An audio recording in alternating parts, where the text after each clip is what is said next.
Hello mga kamaster, ito na naman kami ni Primo.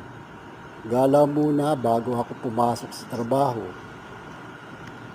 Ang lugar na pinupuntahan kong ito ay malayo sa amin, kaya bago ako makarating dito, pawis na ako.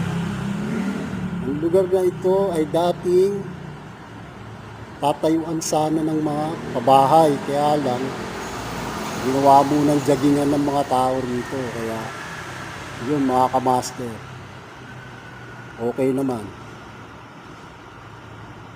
Maraming salamat mga kamaster.